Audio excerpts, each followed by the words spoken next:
एक साथ अपनी बहू से तुम अपना मुंह बंद रखो, ये तुम्हारा ससुराल है, मैका नहीं। बहू प्यार से बोली, अम्मा जी आप भी थोड़ा सा ब्रेक पर पैर रखें, मैका तो ये आपका भी नहीं है।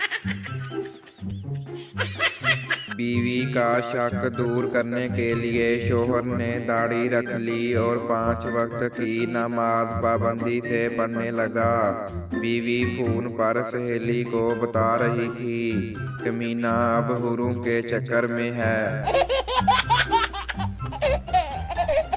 बचपन में माँ बाप डराते थे कि मेंढक को पत्थर मारा तो गूंगी बीवी मिलेगी। अब सोचता हूँ कि मार ही दिया होता तो अच्छा था।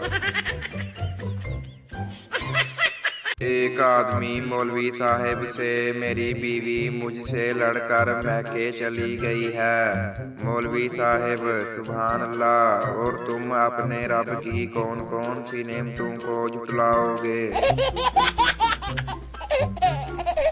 एक शौहर सुबह सुबह फेसबुक खोल कर बैठा था कि उसकी एक दोस्त ने सैंडविच की तस्वीर अपलोड की और लिखा कि आओ नाश्ता करें। शौहर ने कमेंट लिखा, बहुत टेस्टी था, मज़ा आ गया।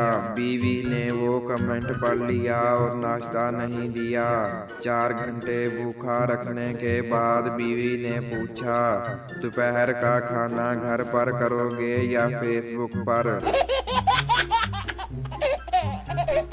एक जिन बोतल से बाहर निकल कर बोला, कोई हुक्म मेरे आका। आका ने कहा, तुम कुछ ऐसा करो कि हर औरत अपने शौहर का कहना माने और दिल से उसकी इज्जत करे। जिन वापस बोतल में जाकर बैठ गया और बोला, चाचा ढक्कन जरा टाइट लगाना।